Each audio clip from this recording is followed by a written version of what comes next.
Britain's modern association with the Holy Land goes back to the First World War, and a time when it was looking for new allies against Germany. The Arabian Sharif of Mecca was an obvious choice. He promised to unite the Arabs and rise against Germany's allies, the Ottoman Turks. In return, Britain officially promised in 1915 to assist him realise his dream, to be the supreme Arab ruler of an independent Arab kingdom. Britain sent troops to fight with him and paid him the equivalent in today's money of $500 million. But at the same time, the Brits, in conjunction with the French, were busy redrawing the map of the region, dividing it into spheres of influence. Britain would have Iraq and Jordan, France would have Syria and Lebanon. Contrary to earlier promises, there would be no independent Arab state, though no one told this to the Arabs. The fate of the Arabs was in the hands of Mark Sykes, the most powerful among a group of young adventurer politicians who, irrespective of their lack of experience, were given a free hand to draw borders and create states. So when the war broke out in 1914, he was considered as a Middle East expert, although he wasn't an expert, and he was attached to the war cabinet as a Middle East expert just for the reason that he had travelled in the Middle East. Those travels were Sykes's ticket to government. Together with his religion, he'd converted to Catholicism, they sparked a lifelong passion for the region. Sykes's missionary zeal is on display across the road from his house. The folly in the village of Sledmere was built by his father, but it was Mark Sykes himself who filled all the plaques with figures of his comrades who died in the First World War, dressed as crusaders. The best he saved for himself.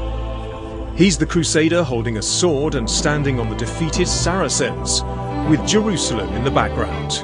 The scroll above his head reads, Leatara Jerusalem, rejoice Jerusalem.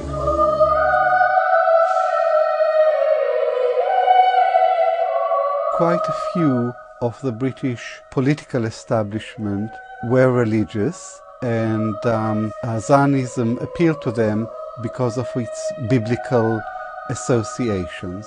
And there was not just one or two individuals, but there was a whole category of senior British officials who can be called and have been called collectively as the Gentile Zionists.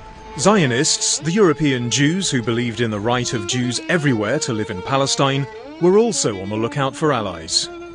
From the beginning, the Zionist movement realised that it had to engage the major powers of the day. Initially, it was the Ottoman Empire, but very quickly it was Britain. And so you found a very powerful Zionist lobby being set up within Britain to push for British support for a Jewish homeland and ultimately a state in Palestine. Mark Sykes was very willing to go along with that shift in British policy because he was also very pro-Zionist. He was particularly close to Dr. Chaim Weizmann, the veteran Zionist leader. Chaim Weizmann was the face of Zionism in the UK, and 30 years later was to become the first president of Israel. Born in a Russian village, Weizmann came to Britain in 1904 to teach at Manchester, where he became friends with a certain local member of parliament called Arthur Balfour, and then later to London to lobby the government for a promise to aid Zionist efforts to create in Palestine a homeland, possibly a state, for the world Jews. From this house in West London, Weizmann and his Zionist colleagues successfully appealed to a wide range of influential government officials, journalists and businessmen. They approached the religious, the imperialist, even the anti-Semitic. The result was to be a marriage between Western colonialism and political Zionism. Sir Mark Sykes was the secretary to the cabinet, and he pushed very hard for the Balfour Declaration. And Dr. Weizmann was sitting outside the cabinet room when the Balfour Declaration was being discussed, and when a decision was taken in favour of issuing a declaration, Sir Mark Sykes came out of the room and said, "Dr. Weizmann, it's a boy," meaning it's good news. The newborn was the Balfour Declaration, a 120-word letter dated November 2nd, 1917, addressed to Walter Rothschild, the London-based Zionist leader and banker. His Majesty's government view with favour the establishment in Palestine of a national home for the Jewish people, and will use their best endeavours to facilitate the achievement of this object, it being clearly understood that nothing shall be done which may prejudice the civil and religious rights of existing non-Jewish communities in Palestine. That evening, Rothschild celebrated in London's Opera House, telling his elated audience that the Declaration represented the greatest event that has occurred in Jewish history for 1800 years. But the Jewish triumph would become a Palestinian catastrophe. Clearly, from a Palestinian point of view, the Balfour Declaration is a biased document. But I think Britain has genuinely tried since then to maintain an unbiased policy towards the Middle East.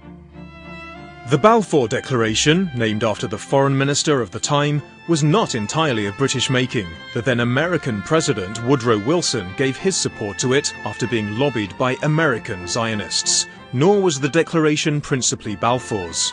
The real driving force behind it was the Prime Minister, Lloyd George. And therefore, he's the key person behind the declaration. And his thinking was rather detached from reality. He says, look, I know more about the Old Testament than the New Testament. I know more about the Jewish religion than Christianity. I was educated like that. I was brought up like that. The way they justify the Balfour Declaration, they justify it in a kind of historical, cultural, deeply rooted way, i.e. Zionism is part of our culture. At that time, the notion of a promised land was a common biblical theme throughout Britain. The Balfour Declaration was born out of these sentiments. No doubt it was a blessing for the Zionists, but it was a curse for the Palestinians. Their land, and despite the careful wording, their rights too, were promised away. What is often forgotten is that there are two parts to the Balfour Declaration. The first was Britain's undertaking to help the Jews have a homeland of their own. The second was to ensure that the indigenous people of Palestine protected their religious and civil rights. It's a part of the Balfour Declaration which is often forgotten. Others put a different slant on this second part. This idea that one group, which wasn't in Palestine, will have national rights and political rights, and the other group will have less rights, subservient rights, subordinate rights, inferior rights, if you like. Those indigenous people described in the Balfour Declaration as non-Jewish community, these are the 95% of the population. This is really a guiding principle of British policies in the Middle East, i.e. the Palestinians have rights, but these rights are conditional. One of Zionism's greatest triumphs was to lobby the British government to send Herbert Samuel as the first High Commissioner to occupied Palestine.